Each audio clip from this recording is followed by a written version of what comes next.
चलो चलो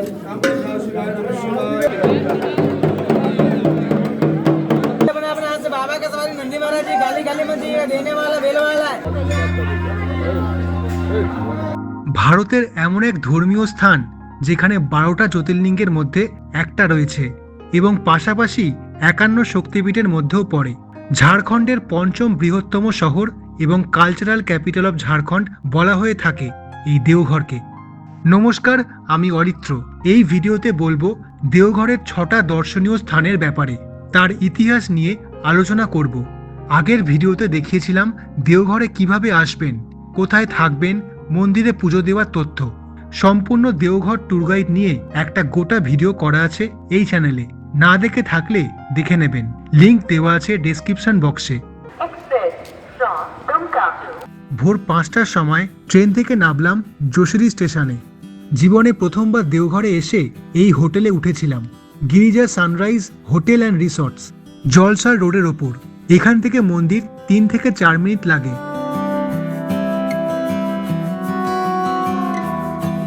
হোটেলে চেক ইন করে রুমে গিয়ে কিছুক্ষণ রেস্ট নিলাম, তারপর স্নান করে রেডি হয়ে বেরিয়ে পড়লাম দেওঘর সাইট সিইং করতে। ব্রেকফাস্ট করব অন দি ওয়ে কোনো একটা ধাবায়। দেওঘর সাইট সিইং করলে একটা অটো বা গাড়ি ভাড়া করে নিতে পারেন। অটো ভাড়া পড়বে 800 টাকা থেকে 1200 টাকার মধ্যে, আর যদি গাড়ি ভাড়া করেন 4 সিটার বা 6 সিটার তাহলে 1500 টাকা থেকে 2500 টাকা ভাড়া পড়বে সারাদিনের জন্য। প্রথমে একটা ছোট্ট পৌরাণিক কাহিনী শোনাই, যার সাথে এই দেওঘরের যোগ রয়েছে। লঙ্কার রাজা রাবণ ছিল শিবের ভক্ত। হিমালয়তে বসে শিবকে প্রসন্ন করার জন্য রাবণ তার 9টা মাথা কেটে উৎসর্গ করেছিলেন। 10 নম্বর মাথাটা কাটার আগে শিব আবির্ভাব হয়ে তাকে থামিয়ে দেয় এবং রাবণকে বর চাইতে বলে। রাবণ প্রার্থনা করে বলে সে শিবকে লঙ্কায় নিয়ে গিয়ে সারা জীবন তার সেবা করতে চায়। সেই শুনে শিব বলে তার পার্থিব লিঙ্গটা নিয়ে যেতে। সেই লিঙ্গেই শিব বিরাজ করবে এবং এটাও বলে দেয় যে রাস্তায় যাওয়ার পথে কোথাও যদি শিবলিঙ্গটা মাটিতে পড়ে যায় তাহলে সেই স্থান থেকে শিবলিঙ্গটি আর উঠানো যাবে না, সেই স্থানেই লিঙ্গটি প্রতিষ্ঠা হয়ে যাবে। রাবণ এতেই রাজি হয়ে বেরিয়ে পড়লেন শিবলিঙ্গটি নিয়ে। সেই দেখে সমস্ত দেবদেবীরা চিন্তায় পড়ে যায় এবং বিষ্ণু ভগবানের কাছে শরণাপন্ন হয়। বিষ্ণু তখন বরুণ দেবকে রাবণের পেটের ভেতরে যাওয়ার নির্দেশ দেয়। রাবণের তখন অবস্থা খারাপ, মলত্যাগ করতেই হবে। সেই মুহূর্তে রাস্তায় একটা গোয়ালা বাচ্চা ছেলেকে দেখতে পায়। তার হাতে শিবলিঙ্গটা ধরিয়ে দিয়ে বলে সে যেন এটা মাটিতে না রাখে, সে এক্ষুনি ফিরে আসবে। তারপর রাবণ চলে যায় মলত্যাগ করতে, কিন্তু সেই বাচ্চা ছেলেটি ছিল বিষ্ণুর অবতার। বিষ্ণু শিবলিঙ্গটাকে মাটিতে রেখে চলে যায়। কথিত আছে এইভাবেই এই স্থানে বাবা বৈদ্যনাথ ধাম বিদ্যমান। বর্তমানে ত্রিকুট পাহাড় বা দেওঘরের বৈদ্যনাথ ধাম এই অঞ্চল ঘিরেই এই পৌরাণিক কাহিনী রয়েছে। সেই জন্য দেওঘরের শিবলিঙ্গকে বলা হয় রাবণেশ্বর শিবলিঙ্গ। প্রথমে দেখাবো বৈদ্যনাথ মন্দির। পৌরাণিক গল্প তো শুনলেন, তবে ঐতিহাসিক গল্পে খুঁজে পাওয়া যায় 16 শতকের সময় যখন আকবর ছিল মুঘল সম্রাট, তার এক সমসাময়িক রাজা ছিল বিহার রাজ্যের গিধৌর অঞ্চলের রাজা পুরাণ মাল সিং। তিনি ছিলেন শিবের ভক্ত। এই মন্দিরটা নতুন করে পুনর্নির্মাণ করেছিলেন 1596 সালে। সংস্কৃত ভাষায় বৈদ্যনাথ ধামকে বলা হয় হরিতাকি ভান বা কেটাকিভান। এছাড়া এই স্থান 51 শক্তিপীঠের মধ্যেও পড়ছে। সতীর হৃদয় পড়েছিল এখানে। মা পার্বতীর মন্দিরটা বিশাল লাল পবিত্র সুতো দিয়ে মূল মন্দিরের সাথে সংযুক্ত করা আছে। শিবপুরাণে উল্লেখ আছে পবিত্র বৈদ্যনাথ ধাম আত্মার সম্প্রীতির প্রতীক এবং সনাতনদের বিয়ের জন্য উপযুক্ত স্থান। কথায় আছে দেওঘরের বাবা ধামের পেছনে যে শিব গঙ্গাটা আছে সেই জলে স্নান করলে সকল রোগ থেকে মুক্তি পাওয়া যায়। শ্রাবণ মাসে বিশাল সংখ্যার ভক্তদের সমাগম হয় এই মন্দিরে। তারা প্রথমে শিবগঙ্গায় স্নান করেন এবং তারপর মানত করে সেই জল বৈদ্যনাথ মন্দিরে অর্পণ করেন। উপাসনার মাধ্যমে তারা তাদের জীবনের কাঙ্ক্ষিত ইচ্ছা পূরণ করতে পারে। শ্রাবণ মাস ছাড়াও মহাশিবরাত্রি এবং কার্তিক পূর্ণিমাতেও বিশাল ভিড় হয় এখানে। মন্দিরে পুজো দেওয়ার যাবতীয় তথ্য দেওঘর ট্যুর গাইডের ব্লগে বলেছি, না দেখে থাকলে একবার দেখে নেবেন। এবারে দেওঘর শহর থেকে বেরিয়ে ঝাড়খণ্ডের দুমকা জেলার দিকে চলেছি। দেখুন দেওঘর থেকে কোথায় কত দূরত্ব। Basukinath 38 kilometre, Rampurhat 125 kilometre. এটা হচ্ছে চোপা মোড়। এখান থেকে বাঁদিকে একটা রাস্তা চলে গেছে মোহনপুর হয়ে ভাগলপুরের দিকে, অর্থাৎ বিহারের দিকে যাচ্ছে। আর ডান দিকের রাস্তাটা চলে যাচ্ছে দুমকা হয়ে পশ্চিমবঙ্গের রামপুরহাটের দিকে। গ্রাম্য পরিবেশের মধ্যে দিয়ে চলেছি, তবে এবারে ঝাড়খণ্ডের ভেতরে। কিছুক্ষণ পরেই বাঁদিকে চোখ পড়ল আর দেখা মিলল অপরূপ ত্রিকুট পাহাড়। বাঁদিকে ত্রিকুট পাহাড়, আর আমরা চলেছি ন্যাশনাল হাইওয়ের ওপর দিয়ে। যাওয়ার পথে আমরা ব্রেকফাস্ট করেছি একটি ধাবায়। ধাবার নাম মা দুর্গা ধাবা।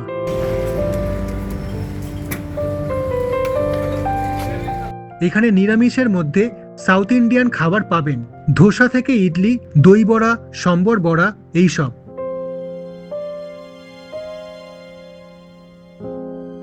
আমরা পনির ধোসা খেয়েছিলাম, যার দাম 150 টাকা।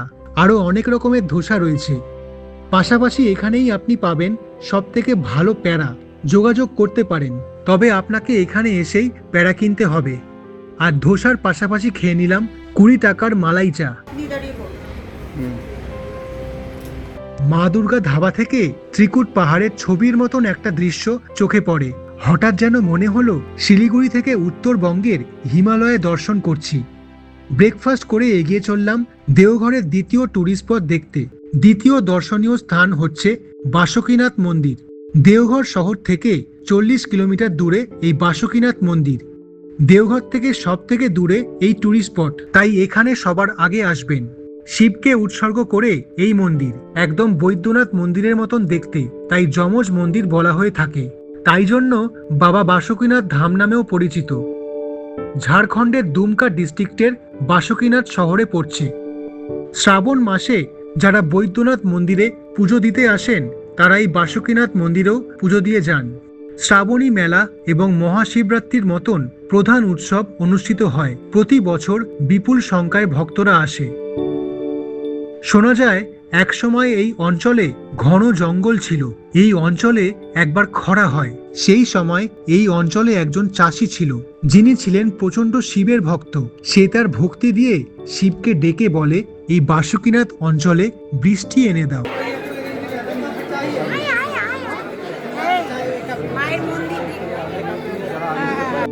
মন্দিরের বাইরে লম্বা মার্কেট রয়েছে। মন্দিরের ছবি দেওয়া চাবির রিং কিনতে পারেন। বিভিন্ন ঘর সাজানোর জিনিস পাবেন। জিনিস রাখার জন্য বিভিন্ন আকারের ঝুড়ি রয়েছে। দেখুন কত রকমের আচার পাবেন। মন্দিরে প্রবেশ করার আগে আপনাকে জুতো খুলে ঢুকতে হবে, যার ভাড়া 2 থেকে 3 টাকা নেবে।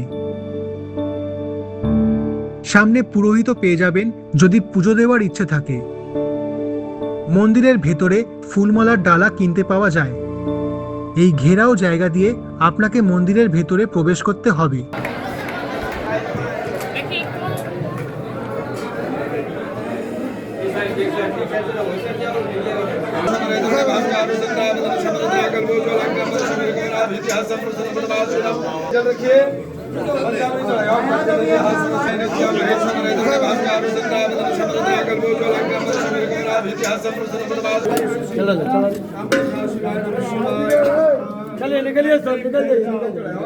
আপনি যেই গাড়ি করে আসবেন তার পার্কিং মন্দিরের বাইরে এই জায়গায় করতে হবে। এখানে গাড়ি রাখতে ভাড়া লাগে 50 টাকা। আপনি যদি পশ্চিমবঙ্গের রামপুরহাটের আশেপাশে থাকেন, তাহলে রামপুরহাট থেকেও বাসুকীনাথ স্টেশনে এসে এই মন্দির দর্শন করে যেতে পারেন। ট্রেনে সময় লাগে 2 ঘন্টা মতন, তবে সারাদিনে মাত্র 2খানা ট্রেন চলে। এরপর চলুন 3 নম্বর স্পটে। 3 নম্বরে রেখেছি ত্রিকুট পাহাড়। বাসুকীনাথ ধাম ঘুরে এসে আবার দেওঘর যাওয়ার রাস্তায় ডান দিকে এই প্রবেশ দ্বার দিয়ে ঢুকতে হবে। আর ঢুকেই দুর্দান্ত একটা ভিউ।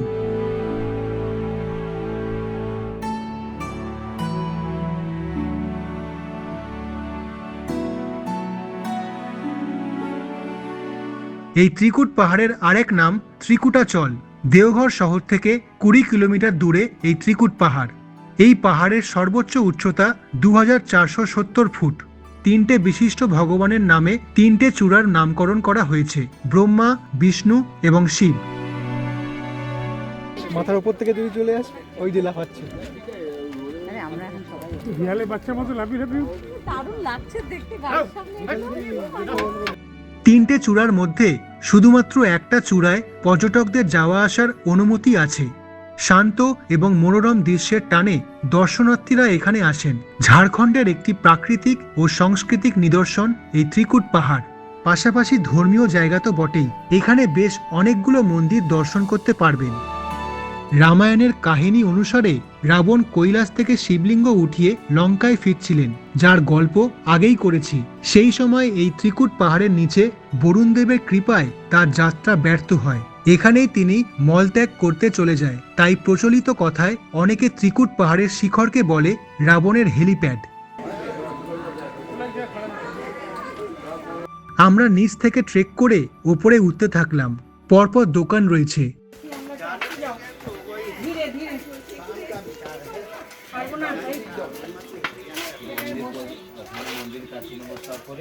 একটা জায়গায় দেখলাম বাঁদিকে জলাশয় রয়েছে আর তার চারপাশে প্রচুর বানর। আপনি চাইলে এখানে এদেরকে বাদাম কিনে খাওয়াতে পারেন।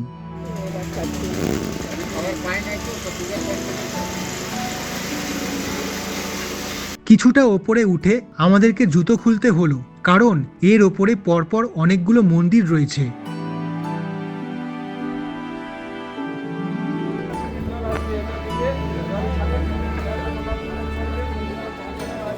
এখানে বলা হয় এই জলে পা ধুলে এবং সেই জল পান করলে পুণ্য লাভ হয়।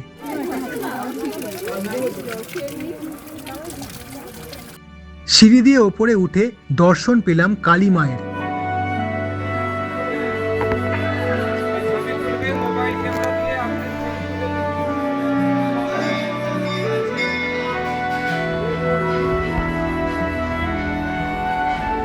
উপর থেকে দেখতে পেলাম বিপরীতে আছে গণেশ মন্দির, ডান দিকেরটা পার্বতী আর বাঁ দিকেরটা প্রাচীন শিব মন্দির। এটা হচ্ছে প্রাচীন শিব মন্দির।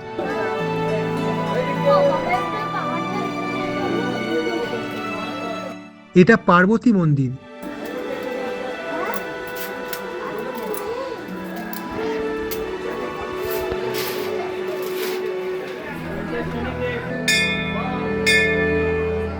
আর এটা গণেশ মন্দির।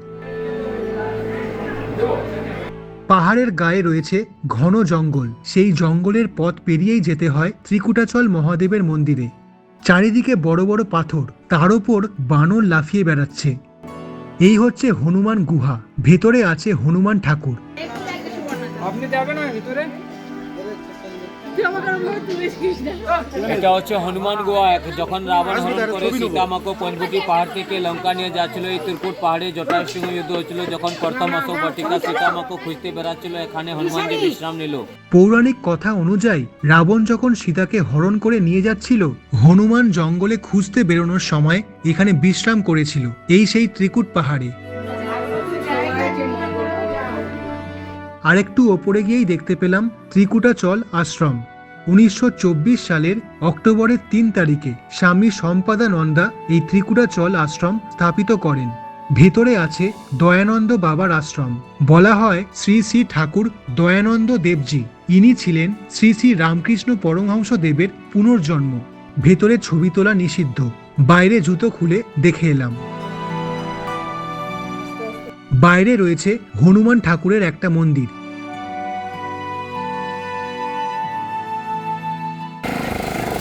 পাহাড় থেকে নিচে নেমে এসে আখের রস খেতে ভুলবেন না। ট্রেক করে ওঠানামা করে আমরাও হাঁপিয়ে গেছিলাম, তাই 20 টাকা দিয়ে আখের রস খেয়ে নিলাম।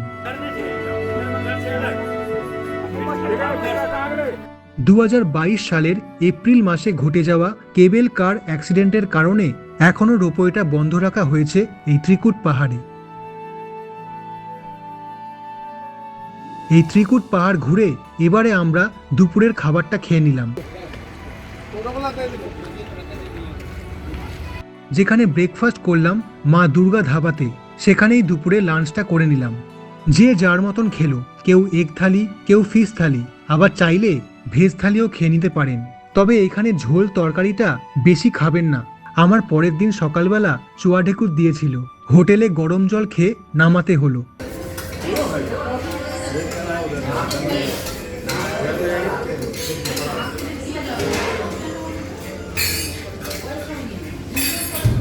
ব্যাস এখানে খেয়ে দে এবারে চললাম আরেকটা অ্যাডভেঞ্চারাস জায়গায়। 4 নম্বর স্পট হচ্ছে তপোবন পাহাড়। দেওঘর শহর থেকে 10 কিলোমিটার দূরে এই তপোবন পাহাড়। এই তপোবন পাহাড়ে গাড়ি রাখার জন্য আগে থেকেই টিকিট কাটিয়ে নেয়, যার খরচা 50 টাকা। পাশে প্রচুর খাওয়ার দোকান। যাবো সঙ্গে গাইড? না না, আমার বাদরে অনেক ঝামেলা আছে, আমার লাগবে না, ওদেরকে জিজ্ঞেস করুন। পার্কিং থেকে এসে এই রাস্তা দিয়ে আমরা উপরে উঠব। পরপর লাইন দিয়ে দোকান।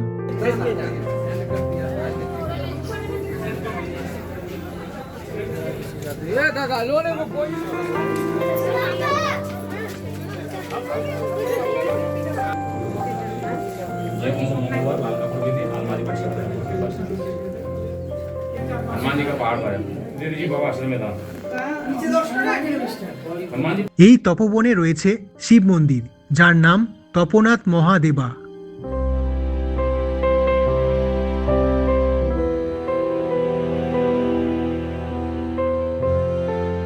এই তপবনের যে গুহাগুলো আছে এর ভেতরে সাধু সন্ন্যাসীরা তপস্যা করত, তাই জন্য এই তপবন একটি পবিত্র স্থান। বিখ্যাত সাধু ও তপস্বীর মধ্যে এখানে এসছেন মহারিষি বাল্মীকি এবং শ্রী বালানন্দ ব্রহ্মচারী।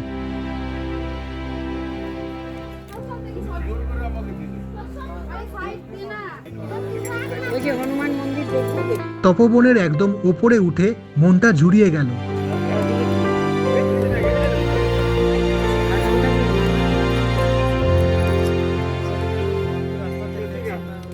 বিকেলের হালকা রোদের ছোঁয়া, তার সঙ্গে চারিদিকটা দেখে চোখের একটা দুর্দান্ত বিশ্রাম, শরীরের সব ক্লান্তি চলে গেল।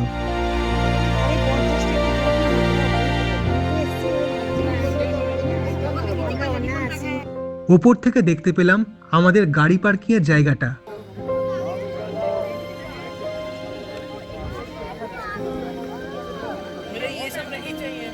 নিচে নেমে গাড়িতে উঠে পড়লাম। এবারে যাচ্ছি আমাদের পঞ্চম ট্যুরিস্ট স্পটে, নওলাখা মন্দির দেখতে। আমরা এখন দেওঘরের কাছাকাছি আছি। এই ঢুকে যাচ্ছি নওলাখা মন্দিরের রাস্তায়। দেওঘর থেকে 2.5 কিলোমিটার দূরে এই নওলাখা মন্দির।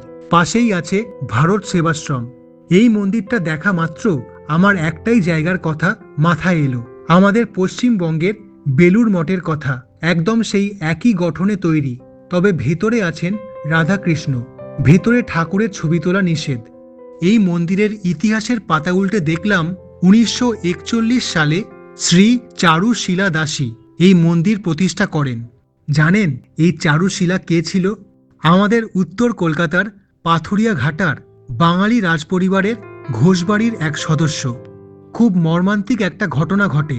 চারুশীলা তার স্বামী এবং পুত্র দুজনকেই হারায়।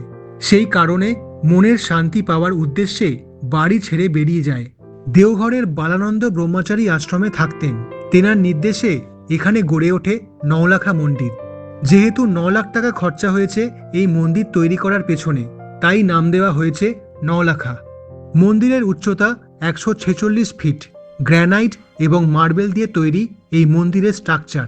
রাধাকৃষ্ণ ছাড়াও গোপাল এবং বালানন্দ ব্রহ্মচারীর মূর্তি রয়েছে এখানে। নওলাখা মন্দিরে গাড়ি পার্কিংয়ের ভাড়া 20 টাকা। নওলাখা মন্দির দেখে সন্ধে হয়ে গেল। এবারে চললাম 6ম স্পটে, সৎসং আশ্রম। এখানে ভেতরে ছবি তোলা একদম বারণ। এই পবিত্র স্থানে শ্রী শ্রী ঠাকুর অনুকূল চন্দ্র তার জীবন কাটিয়েছিলেন। 1946 সালে পূর্ববঙ্গের পাবনা জেলা থেকে চলে আসেন দেওঘরে। ভারতের স্বাধীনতা এবং পার্টিশনের পর সৎসং একটি সংস্থা হিসেবে ভারতে রেজিস্টার হয়। খুব নিরিবিলি পরিবেশের মধ্যে একটি শান্তির জায়গা। প্রতিদিন ভক্তরা আসে প্রার্থনা করতে, ঠাকুর পরিবারের দর্শন করতে। সৎসঙ্গের বাইরে রয়েছে কিছু খাবারের স্টল, চাইলে বিকেলের টিফিন করে নিতে পারেন। ফুচকা, ঘুগনি চাট আর ভাঁড়ের চা। তবে একটা জায়গা আমরা দেখতে পারলাম না, যেহেতু এখন বন্ধ রাখা হয়েছে, সেটা হচ্ছে নন্দন পাহাড়, যেখানে পাহাড়ের ওপর একটা পার্ক আছে আর কিছু প্রক্রিয়া করা আছে। সন্ধেবেলা আমাদের হোটেলটা দেখুন কেমন লাগছে। সারাদিন ঘোরাঘুরি করে তার ওপর আগের দিনের ট্রেন জার্নি করে শরীর খুব ক্লান্ত। রাত 9টা নাগাদ চলে গেলাম হোটেলের রেস্টুরেন্টে ডিনার করতে। ফুলকপির তরকারির সাথে পনিরের একটা আইটেম, রুটি দিয়ে খেয়ে নিলাম। আপনি দেওঘরে কতবার গেছেন নাকি এখনো যাননি? তাহলে ঘুরে আসুন। ভিডিওটা কেমন লাগলো অবশ্যই আপনার অনুভূতি কমেন্ট করে জানাবেন। ভালো লাগলে প্লিজ একটা লাইক করবেন। আমি অরিত্র, দেখা হবে পরের ভিডিওতে। আপনি ভালো থাকুন এবং সুস্থ থাকুন। আজকের মতন টাটা।